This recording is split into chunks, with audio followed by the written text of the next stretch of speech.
Alright everyone, welcome back. This is the first tournament of the 2017 season that Hef and I fished. It was put on by a smaller club known as Lunker Buster. They're a popular club around our area. They tend to fish up at Rend Lake, and that's where we're at today. I was able to finally get Hef to fish with me. We've been our schedules have not been meeting up, but we were able to get together on this one. We actually had a really productive day. We had a really good game plan. We knew the fish were biting really well, and we had actually found fish up here on this stretch of riprap. And previous day, or 2 days I believe before that, we actually caught 4 keepers in the first hour of daylight. So we decided we were going to come back here and start. This was not one of Hef's better days. I think he would tell you that too. In fact, that's probably the reason he wouldn't be here narrating this today.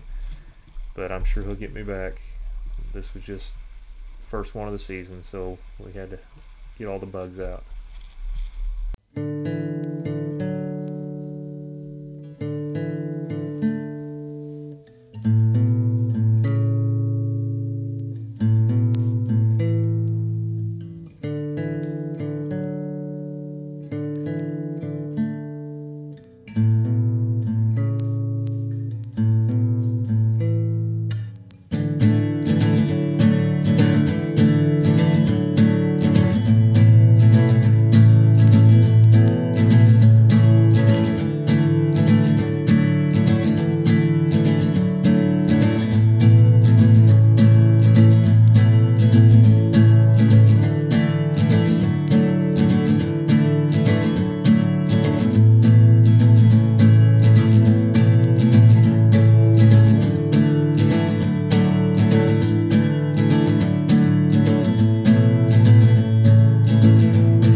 Okay, well, our morning bite started off actually really poor. We weren't able to get anything going. The fish had either moved out, or I was using a different bait from what I was using the day before. I was actually throwing a Vixen from Reaction Innovations, which I plan on doing a video later this year with. But we were able to get number one about 45 minutes into the tournament.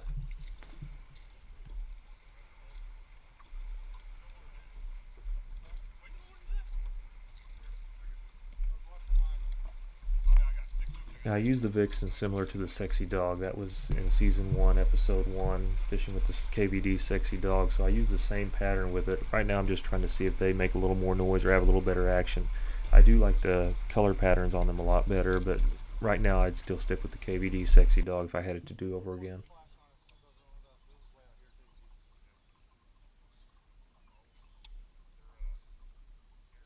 Well, since the rock bite kind of abandoned us, we ended up abandoning it, and we ended up going for a long run, and we ended up against some cane. And like to the Spro video I did in Season 1, Episode 2, I was able to get a taker. It was actually our biggest fish, unfortunately, of the day, which it was a kind of a strange fish. It looked like it had its back chipped out from maybe a bird early in its life.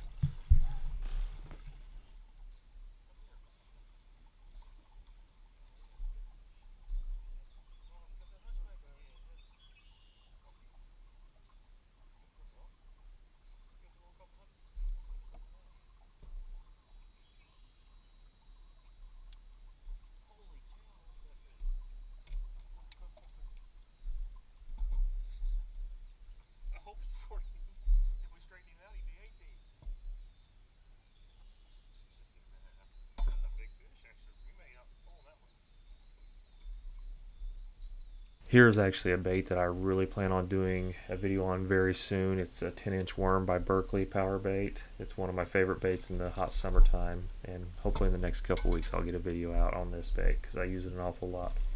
But that fish happened to be short, so it didn't matter.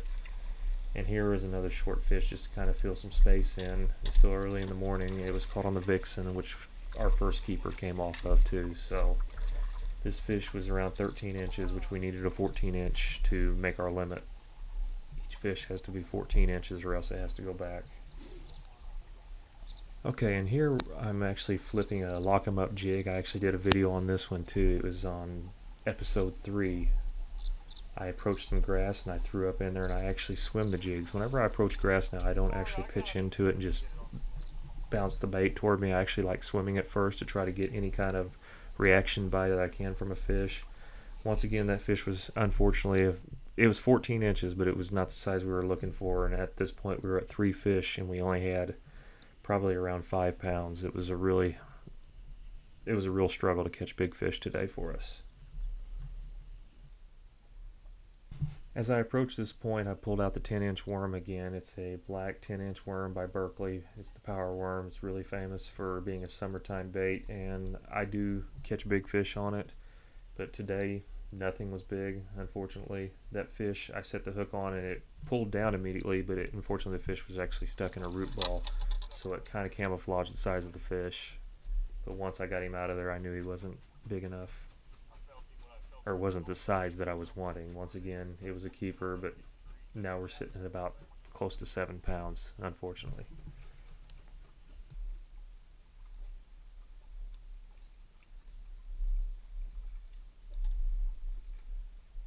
We are back at flipping another jig. It's the same watermelon jig that I caught the third fish on, and I flip behind a willow tree, and as soon as I pull it from behind it, the fish picks it up.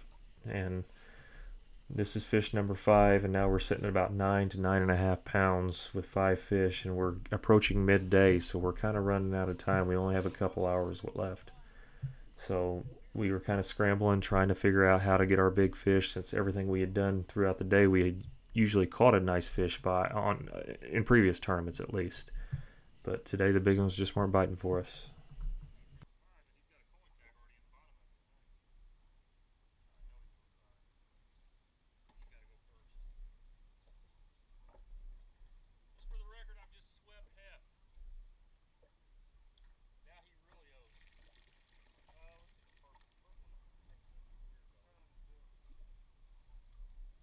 Things did not end up getting much better, no matter what we did, no matter what spots we tried, whatever patterns we tried to figure out, the fish just weren't cooperating whatsoever.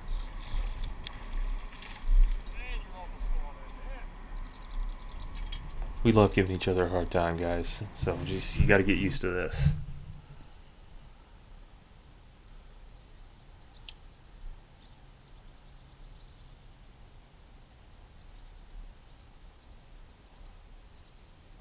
Well, upcoming is Hef's play of the day. Not that though. Though it did kind of set the tone of the day. But Hef does make a really nice basket catch right here. And once again, the fish was under 14 inches, so not much we could do. And really, unfortunately, the video camera is about to cut out right now when we go on a little bit of a run. Hef does set the hook on a nice fish, and it looked to be around 3 pounds. We both saw it, but it come untangled out off of a tree, so he was pretty aggravated about it. And I wish we had the camera footage because we could have seen exactly what happened. But then I end up calling one of our fish out to call us up to about a half a pound, but it wasn't enough. As you can see, our total weight was 978, and we were nowhere close to first. First was around 15 pounds, and with that fish, we might have been up in the mid-11s, but we still wouldn't have got a check. So, but it was it was a real fun day. I didn't show you very many of the fish we caught. We caught a lot of fish throughout the day, and you know, we stuck to our game plan, and sometimes it just doesn't work out for you. But had a heck of a day, a lot of fun, and you know, we'll get them next time.